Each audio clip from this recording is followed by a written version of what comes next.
In the morning when war started, I was not able to fly already, so I'm here in Ukraine, and I'm happy to be here.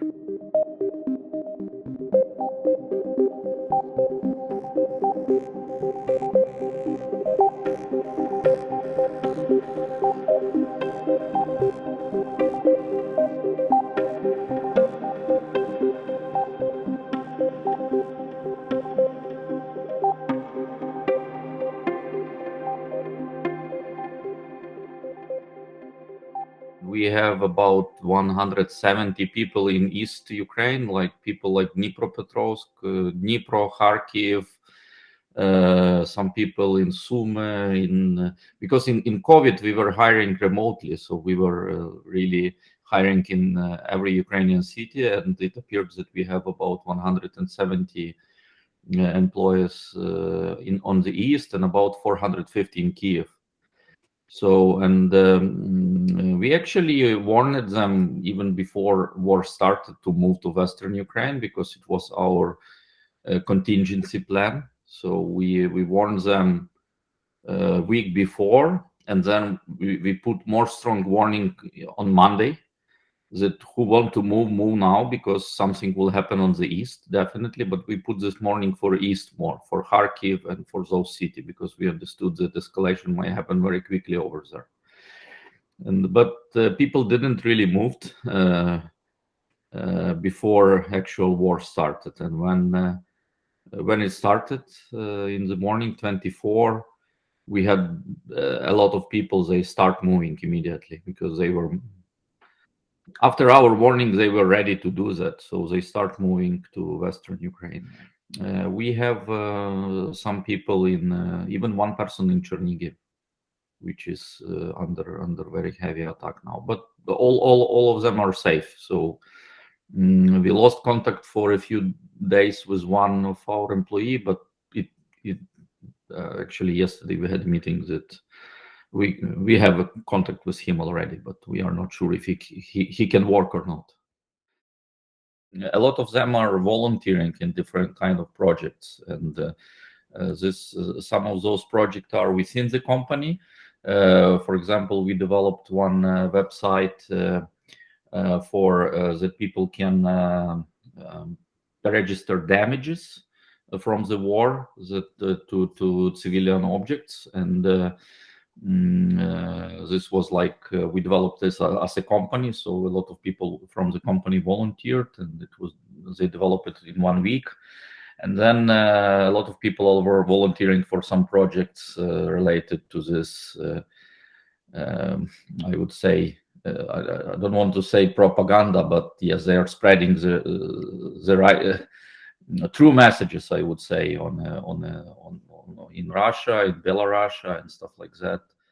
So it was a few hacks how they did it. So, for example, they come to the places in Google, they find some place, some popular restaurant in Moscow, and then as a pictures to this restaurant, they uploaded pictures of destructions that Russian made in Ukraine or something like that.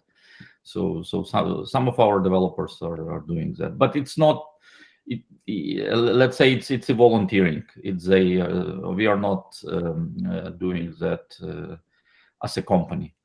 So this is they are will to do, and they are self-organizing to do that. But for our people, we have a few projects that we run within NIX. We have about 25 or 26 people from a company who were who already in the military. They had military experience before. So when we specifically work with them and with the needs of them and their teams on the ground, so what they need, we are helping. So this is like one stream. The other stream at NIX, we are buying vehicles. So Army needs something like old jeeps, like this 4-wheels vehicles. And then we are buying this old 4-wheels vehicles from the people here in West, and then we give this to Army. We already gave 5 or 6 of these vehicles. So like people collected money within the company and bought it. And also we have a few more projects for buying ammunition. So it's protective ammunition, and then and a helmet. I think in total we bought about 700 ammunition, and one more project is related with the Starlinks.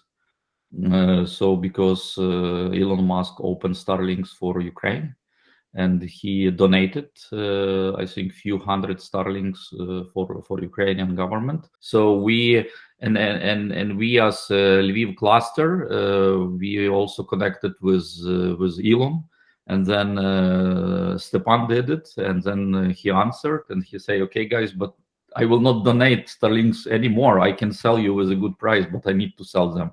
And then, but we as a companies, I think we are buying about 1,000 Starlinks, and Nix is buying 200 Starlinks in that package, and then we will have a 10 or 20 for ourselves. The rest we will donate either for military or for government to have a connectivity here in Ukraine.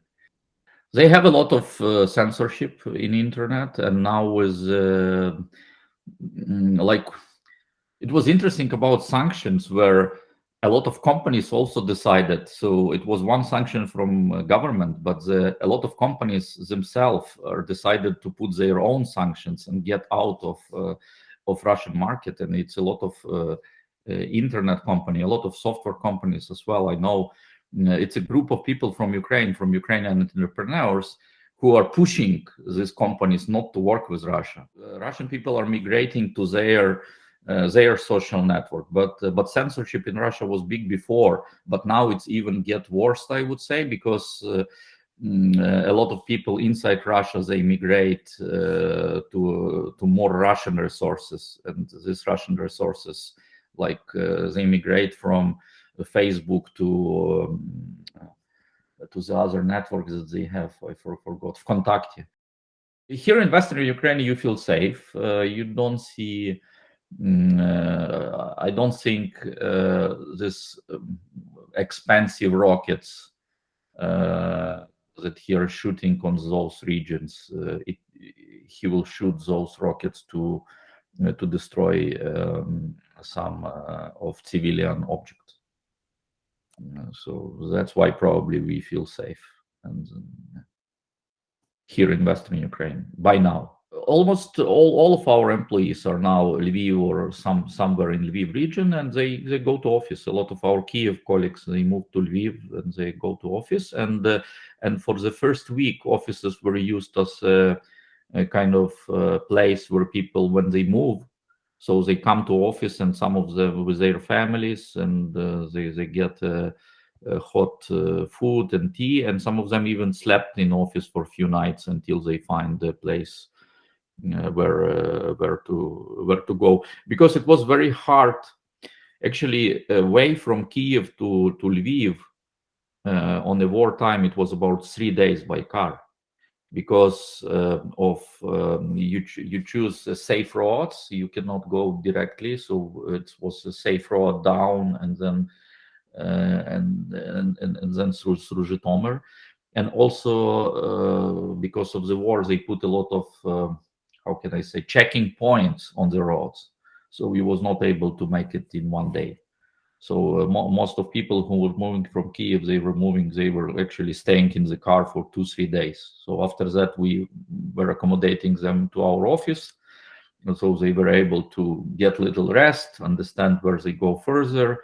We were searching, we had kind of a like team who were searching apartments, place to stay, and so on, helping them, because some of people just also, they come without, they just took one bag, or some of people who are who was planning to go to vacation, they go from Dnipro to Kiev, and they were planning to fly to Egypt, and they had only like summer clothes, and they come to our office, and then so we find some kind of clothes for kids and so on, and put this to the office. We give this to all of our employees. So it's kind of, it was like refugee center for 2 weeks, but it's not needed anymore. So last few days nobody is sleeping in the office anymore.